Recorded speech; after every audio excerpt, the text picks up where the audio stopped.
Okay. So, అంటే ఇప్పుడు నేను అడిగే క్వెషన్ సార్, చాలా మందికో డౌట్ ఉంది ఈ క్వెషన్.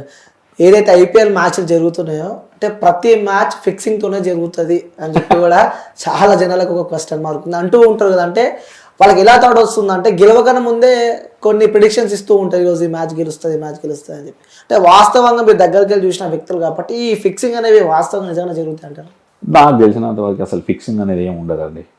అసలు ఛాన్స్ లేదు. ఫిక్సింగే జరగదు. అసలు ఫిక్సింగ్ అనేది ఉండదు. ఇదంతా తప్పు. మనం కూర్చొని మాట్లాడడం ఏదైనా మాట్లాడుకోవచ్చు. మన ఇష్టం ఉన్నంత వరకు మాట్లాడుకోవచ్చు. తప్పేం లేదు అందులో. బట్ ఫిక్సింగ్ జరగడం అనేది అంత ఈజీ కాదు, జరగదు. ఓకే. అది నేనైతే అసలు ఏమాత్రం కూడా ఛాన్స్ లేదు, ఒప్పుకోను. చాలా టఫ్. ఎగ్జాంపుల్ ఇప్పుడు మీరు క్రికెట్ ఆడితే నేను చెప్తాను, ఒక ఎగ్జాంపుల్, స్మాల్ ఎగ్జాంపుల్ చెప్తాను.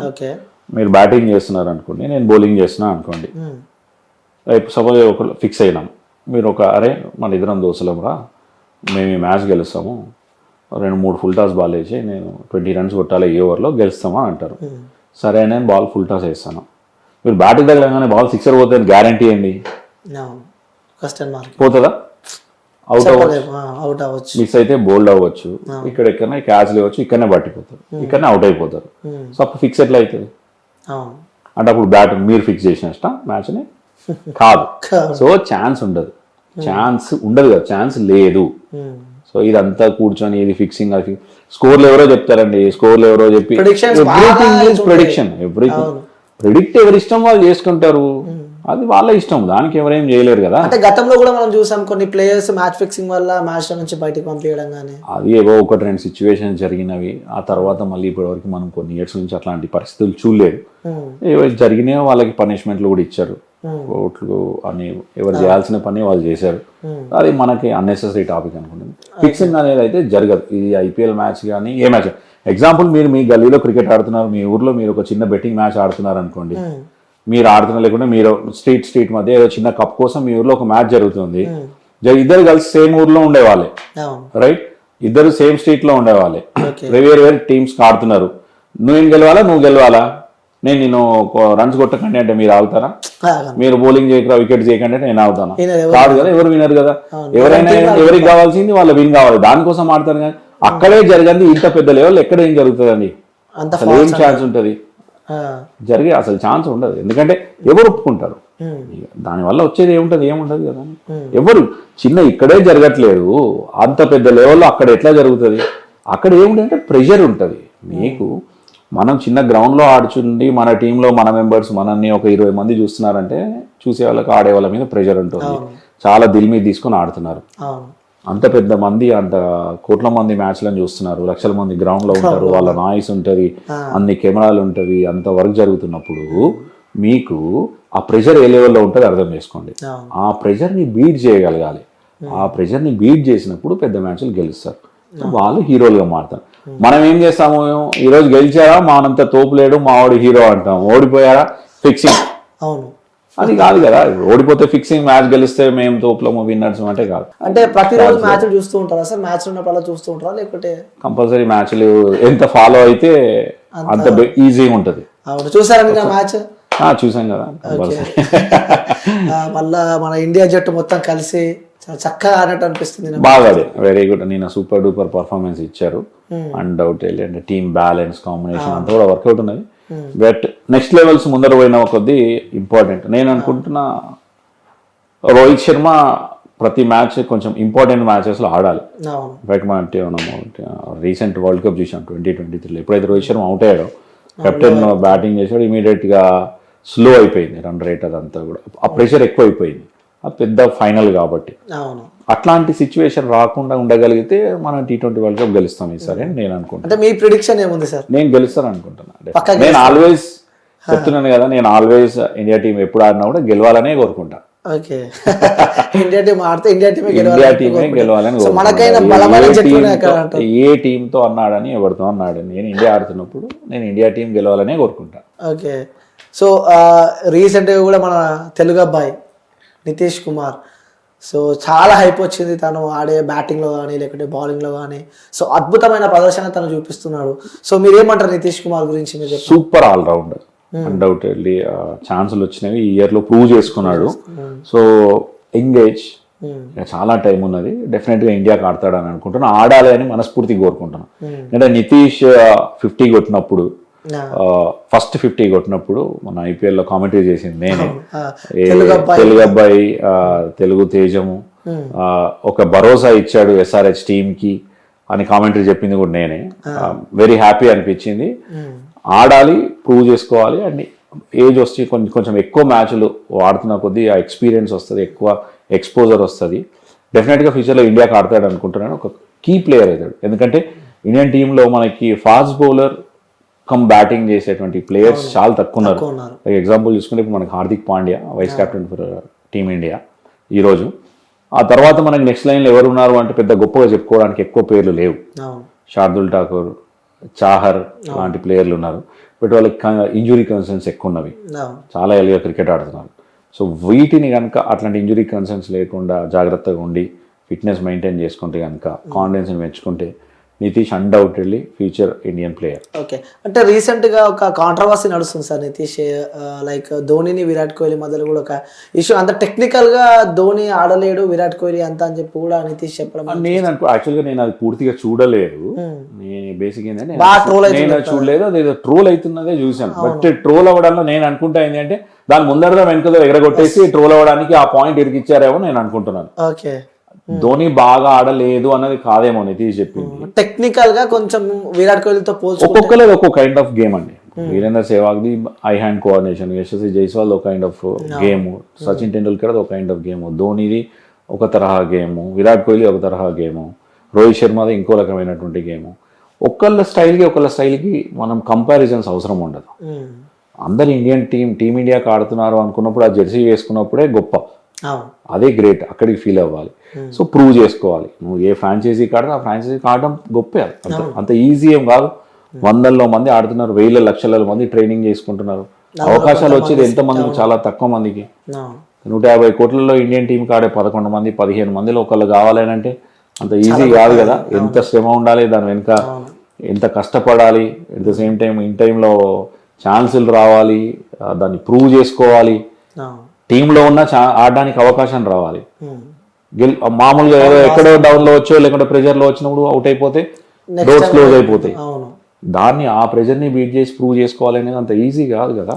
అంత పెద్ద ఉన్న మనం ఊరికైనా కూర్చొని ట్రోల్ చేయడానికి వీళ్ళ దగ్గర అది లేదండి, వాళ్ళ దగ్గర అన్నారు, వీళ్ళు ఇది అన్నారు అని చెప్పి చెప్పడం చాలా ఈజీ, ఎందుకంటే ఫ్రీగా మాట్లాడేయచ్చు కాబట్టి. అంతే. ఓకే, అంటే ఎంతమంది టీం ఉన్నా అందులో ఒక ప్రత్యేకత ఉంటుంది సార్, అంటే మనకంటే ఒకరు ఇష్టము అని ఉంటుంది. సో మీకు ఇండియా టీంలో ఎవరి ఇష్టం అంటే ఏం చెప్తారు? ఇప్పుడున్న టీంలో నాకు రోహిత్ శర్మ, ఓ సూపర్, బూమ్రా. డెఫినెట్గా మీ ఫేవరెట్ ప్లేయర్ ఇప్పుడు నాకు రోహిత్ శర్మ, విరాట్ కోహ్లీ బ్యాటింగ్ లో.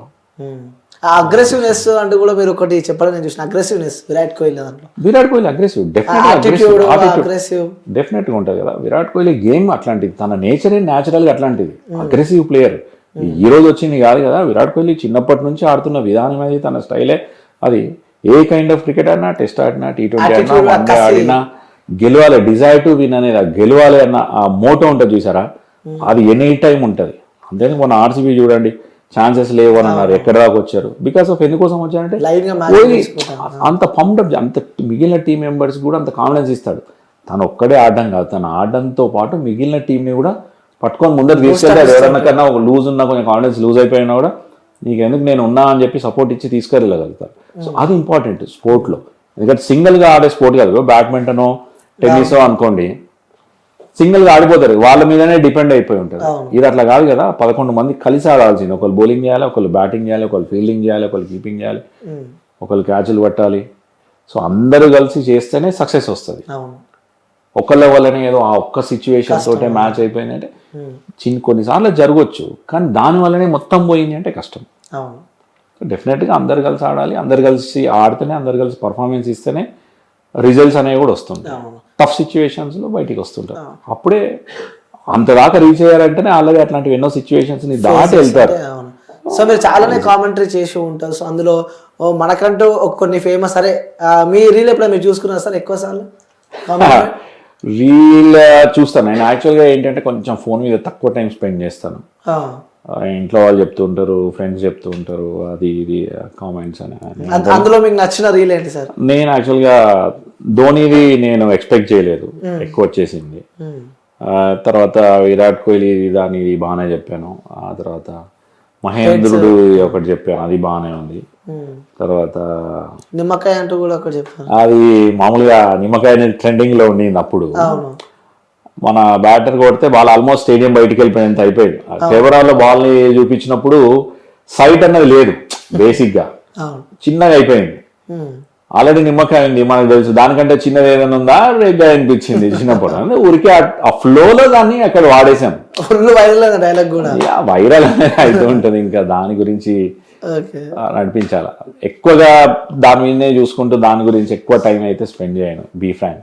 ఓకే, అంటే ఫ్యామిలీ సపోర్ట్ ఏ విధంగా ఉంటుంది సార్? అంటే ఇలాంటివి చూసినప్పుడు చాలా సంతోషం అనిపిస్తుంటది, ఫ్యామిలీలో హ్యాపీగా ఉంటారు, అందరు హ్యాపీగా ఉంటారు. ఎప్పుడైతే కామన్ థింగ్స్, ఎప్పుడైతే పాజిటివ్ వస్తుందో అప్పుడు హ్యాపీ ఉంటారు, నెగిటివ్ వచ్చినప్పుడు లో అవుతుంటారు. నా పాయింట్ ఏంటంటే పాజిటివ్ ఉన్నప్పుడు హై అవ్వాల్సిన అవసరం లేదు, నెగిటివ్ ఉన్నప్పుడు లో అవ్వాల్సిన అవసరం లేదు. మన జాబ్ ఏంటి, కామెంటరీ చేయాలా, మనకు వాళ్ళు ఇచ్చిన ఫ్రీడమ్ ఏంటిది, ఇవి ట్రెండింగ్ వాడుకుంటారా, ఎట్లా చేస్తారో చేయండి, మీ వెనుక మేమున్నా, వాళ్ళు ధీమా ఇచ్చారు, మన దగ్గర ఉన్న స్టఫ్ని మనం బయట పెట్టాము, అది ట్రెండ్ అయింది. కొంతమందికి నచ్చొచ్చు, కొంతమందికి నచ్చకపోవచ్చు, మన జాబ్ కాదు. మన జాబ్ ఏంటి, అక్కడ ఉన్నప్పుడు చేయాల్సింది మన జాబ్. ప్రతిదీ అందరూ ఒకళ్ళకి టీ నచ్చుతుంది, ఒకళ్ళకి కాఫీ నచ్చుతుంది, ఒకళ్ళకి బ్లాక్ నచ్చుతుంది, ఒకళ్ళకి వైట్ నచ్చుతుంది, సింపుల్ కదా. ఒకళ్ళకి కోహ్లీ నచ్చుతాడు, ఒకళ్ళకి రోహిత్ శర్మ నచ్చుతాడు, ఒకళ్ళకి ఇంగ్లాండ్ నచ్చుతుంది, ఒకళ్ళకి ఇండియా నచ్చుతుంది, ఒకళ్ళకి టెన్నిస్ నచ్చుతుంది, ఒకళ్ళకి ఫుట్బాల్ నచ్చుతుంది, ఒకళ్ళకి క్రికెట్ నచ్చుతుంది, ఒకళ్ళకి బాస్కెట్ బాల్ నచ్చుతుంది. ఎవరి ఇష్టం వాళ్ళే, మనం ఎవరిని కాదనిలేము. సో అందరికీ ఒక్కటే నచ్చాలి అన్న పాయింట్ అయితే ఎక్కడ ఉండదు. సో దాని నుంచి నెగటివ్ పాజిటివ్ అవన్నీ పెద్దగా నేను అంత పెద్ద దిల్ మీద తీసుకున్నా. అంటే చాలా మంది స్టార్ స్పోర్ట్స్ వదిలిపెట్టి మరి కూడా జియో టీవీలో కూడా కేవలం తెలుగులో చూడడం జరిగింది. లైక్ నా ఫ్రెండ్సే కేవలం మీ కామెంటరీ కోసం కూడా నా ఫ్రెండ్స్ కూడా చాలా మంది మీరు ఎప్పుడెప్పుడు మాట్లాడుతున్నారు, ఎప్పుడెప్పుడు 6 పోతుంటుంది, ఎప్పుడెప్పుడు ఒక ప్లేయర్ గ్రౌండ్లోకి ఎంటర్ అవుతారు అని చెప్పి కూడా చాలా మంది వెయిట్ చేస్తున్నారు సార్. అంటే thank you so much, first of all attract అయిపోయింది మా వాళ్ళంతా. Thank you so much for that. అందరూ మీ ఫ్రెండ్స్ కూడా చెప్పండి పర్సనల్ గా థ్యాంక్స్ చెప్పాను. Thank you sir. అండ్ దాంతో పాటు ఏంటంటే యాక్చువల్గా ఏంటంటే చెప్పాను కదా, నేను ఇన్వాల్వ్ అయ్యి ఇష్టపడి చేస్తాను పని, ఇష్టపడి ఇన్వాల్వ్ అయ్యి చేస్తాను. మాతో పాటు అందరి సపోర్ట్ కూడా ఉండాలి, ఎందుకంటే వెనకాల మేము ఇప్పుడు కామెంటరీలో కనబడతాం, వెనకాల కనబడని డైరెక్టర్స్, ప్రొడ్యూసర్స్ వాళ్ళందరూ ఉంటారు, ఆ టీం ఉంటుంది. సో వాళ్ళందరూ కూడా సపోర్ట్ చేయాలి, పక్కన ఉండే కో కామెంటేటర్ కూడా సపోర్ట్ చేయాలి. అందరు కలిసినప్పుడే ఆ అవుట్పుట్ అనేది కూడా వస్తుంది. అవన్నీ కూడా కంబైన్డ్గా చేయాలి. గుడ్ చెప్పాను, ఏదైనా డెఫినెట్గా ఇష్టంతో చేయడం వల్ల బెటర్ అవుట్పుట్ వస్తుంది అనేది నా థింగ్. ప్రిపేర్ అయ్యి చెప్పడం అనేది కూడా ఒక ఇంపార్టెంట్ థింగ్ యాక్చువల్గా బేసిక్గా. ఓకే, సో చాలా అంటే నేను అడుగుదాం అనుకున్న డౌట్స్ అంతా లైక్ మిమ్మల్ని ఆ స్క్రీన్ పైన చూస్తే చాలు ఇట్లా గూస్ బంప్స్ వస్తుంటాయి సార్, ఇంకా వినాలి. అదే యాక్చువల్గా గూస్ బంప్స్ ధోని చెప్పినప్పుడే అందరూ కూడా గూస్ బంప్స్ అనేది ఎక్కువ ట్రెండ్ అయిపోయింది. నేను చూడలే, ఫ్రెండ్స్ అందరు కూడా అవే చూసి చాలాసార్లు చెప్పారు, ఏమంటారు కైండ్ ఆఫ్ గూస్ బంప్స్ అనేది ట్రెండింగ్ లోకి వచ్చేసింది. ధోని గూస్ బంప్స్ కానీ, ఇంద్రుడు మహేంద్రుడు అని, హెడ్స్ కానీ, అభిషేక్ కానీ, రింకుది కూడా చాలా వైరల్. రింకు కరెక్ట్, అవును, రింకు కూడా బాగానే ఫేమస్ అయిపోయింది. ఒకసారి ఆ డైలాగ్ చెప్తే జర మన వాళ్ళు చాలా సంతోషంగా ఫీల్ అవుతుంటారు. అది జస్ట్ డ్రైవింగ్ కోసం చెప్పాను యాక్చువల్ గా. ఒకసారి రింకు సింగ్ అక్కడ బ్యాటింగ్ చేస్తున్నాడు, అంతకు ముందే ఇవన్నీ ట్రెండింగ్ లోకి వచ్చేసినాయి. సరే ఈ రోజు మేము కూడా అక్కడ ఉన్నప్పుడు మిగిలిన కామెంటరీ టీము, మా ప్రొడ్యూసర్స్ గ్యాంగ్ అందరం కలిసి ఫుల్ చిట్ చాట్ ఉంటుంది.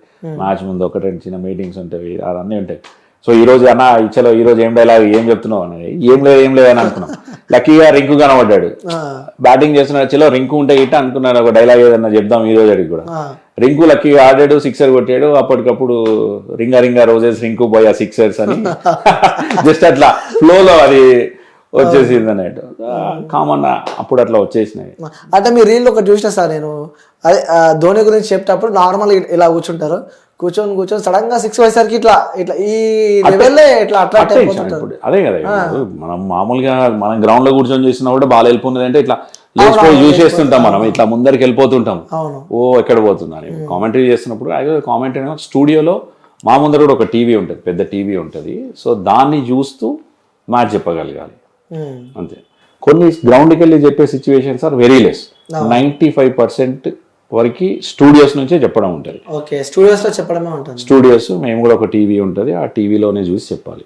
ఓకే, మీకంటే ఫీడ్ కొంచెం ముందర ఉంటుంది మాకు, కాబట్టి టీవీలో చూసే మేము కూడా చెప్పాలి. ఆ ఎగ్జైట్మెంట్ అనేది నాకు కూడా ఉంటుంది, కాబట్టి ఆ ఎగ్జైట్మెంట్ నేను ఫీల్ అయితేనే నేను నా వాయిస్ లో వస్తేనే వినే వాళ్ళకి కూడా వింటారు. అది నేను ఫీల్ అవ్వలేదు అనుకోండి, పక్కన వాళ్ళకి కూడా ఫీల్ అవ్వలేరేమో అనేది నా point. Okay, so thank you sir వచ్చినందుకు. సో ఇంకోటి మిమ్మల్ని అభిమానించే వ్యక్తులకి, సో మీ వాయిస్ మేము మిస్ అవుతామా అని చెప్పి కూడా చాలా మంది అనుకుంటున్నారు. సో వాళ్ళకి మీరు చెప్పాలంటే ఏం చెప్తారు? లేదు, నేను చివరిగానే నేను జియో సినిమాతో వర్క్ చేస్తున్నాను. వరల్డ్ కప్ స్టార్ టీవీ దగ్గర ఉంది కాబట్టి వాళ్ళు చేస్తాను. ఆఫ్టర్ దట్ BCCI రైట్స్ అన్ని కూడా మళ్ళీ జియో సినిమా దగ్గరే ఉంటుంది. సో నెక్స్ట్ జియో సినిమా తెలుగులో ఆఫ్టర్ తర్వాత ఉండే టోర్నమెంట్స్ మళ్ళీ వస్తాను. డైలాగ్ చెప్పడానికి నేను సినిమా హీరోయిన్ కాదు. మ్యాచెస్ లో డెఫినెట్ గా చెప్దాం, ఎంటర్టైన్ చేస్తాను, ఎంజాయ్ చేద్దాం అందరం కలిసి. నేను చెప్పడానికి ట్రై చేస్తూనే ఉంటాను, ఎంటర్టైన్ చేయడానికి ట్రై చేస్తూనే ఉంటాను మాక్సిమం. నా వరకు వీలైనంత వరకు ఆ ఫీల్డ్ లో ఉన్నాం, ఎంటర్టైన్మెంట్ ఫీల్డ్ లో ఉన్నాం కాబట్టి 100,000% ఎంటర్టైన్ చేయడానికి ట్రై చేస్తాను. SRH హైదరాబాద్ ఎలా ఆడిందంటే ఏం చెప్తారు సార్? SRH హైదరాబాద్ తోపు ఈసారి, తోపు అంతకు మించి లేదు. యాక్చువల్గా ఏంటంటే ఒక ట్రెండ్ సెట్ చేశారు. నార్మల్గా మ్యాచ్లు ఈ టోర్నమెంట్ స్టార్ట్ అయింది లాస్ట్ 2024 IPL. మ్యాచెస్ అన్ని కూడా 180, 190 స్కోర్స్ ఉన్నాయి. ఎప్పుడైతే SRH వాళ్ళు 250+ స్కోర్ చేయడం స్టార్ట్ చేశారో మిగిలిన టీమ్స్ అన్నిటికి కూడా ఒక బెంచ్ మార్క్ సెట్ చేశారు. మినిమం 220, 230 కొట్టాలి, మనం కొడితేనే ఎంటర్టైనింగ్ ఉంటుంది, మ్యాచ్లో మనం గెలవగలుగుతాం అనే ఒక ట్రెండ్ సెట్ చేశారు. సో అప్పటి నుంచే ఎక్కువ స్కోర్స్ రావడం, 200+ రన్స్ రావడం అనేది స్టార్ట్ అయింది. మిగిలిన టీమ్స్ అన్నిటికి కూడా మన వాళ్ళే ట్రెండ్లోకి తెచ్చారు. SRH ఆ ట్రెండ్ సెట్ చేశారు. మినిమం 220, 230 కొట్టాలి, మ్యాచ్లు అంటే ఎంటర్టైన్ అన్ని అట్లా అని చెప్పి ప్రతి మ్యాచ్ కొట్టలేకపోతారు. కొన్ని మ్యాచ్లు వస్తాయి, కొన్ని మ్యాచ్లు రావు, బట్ ఫుల్ ఎంటర్టైన్ చేశారు అన్డౌటెడ్లీ ఈసారి. లాస్ట్ 3 seasons నుంచి ఫెయిల్ చూసాం. అభిషేక్ శర్మ కూడా wonderful, super, undoubtedly beautiful. Abhishek బాగా ఆడాడు, హెడ్ బాగా ఆడాడు, నితీష్ బాగా ఆడాడు, ప్రతి ఒక్కరు అందరు టీం మొత్తం కూడా బాగా ఆడారు. అంత దూరం వచ్చింది. సెకండ్ ఆ డే మనది కాదు, ఫైనల్ అంతే, మనం ఏం చేయలేము దానికి. బట్ డెఫినెట్ గా ఒకటి ఏం చెప్తారంటే, గెలిస్తే అక్కడికే ఎండ్, ఓడిపోతే ఏముంటది అంటే నెక్స్ట్ డే మళ్ళీ కొత్తగా నేర్చుకోవడానికి ఎన్నో థింగ్స్ ఉంటుంది. సో మనం కూడా అంతే అనుకోవాలి, ఈ సీజన్ రన్నర్ అప్ తో ఉన్నాము, నెక్స్ట్ సీజన్ గెలుస్తాం, ఎన్నో నేర్చుకుని ఇంకా బెటర్ వస్తారు అని అనుకుంటాం డెఫినెట్ గా. ఇప్పుడు ఆపరేషన్ లేకుండానే మోకాళ్లకు ప్లాస్మా ట్రీట్మెంట్, మీ ఆర్థోపెడిక్ సమస్యలన్నిటికీ రోబోటిక్ టెక్నాలజీ ద్వారా తక్కువ ఖర్చుతో శాశ్వత పరిష్కారం, ఫ్రీ కన్సల్టేషన్, ప్రతి ట్రీట్మెంట్ పై 20% డిస్కౌంట్. ఈ ఆఫర్ కొద్ది రోజులు మాత్రమే, త్వరపడండి. V9 hospitals 9281465842.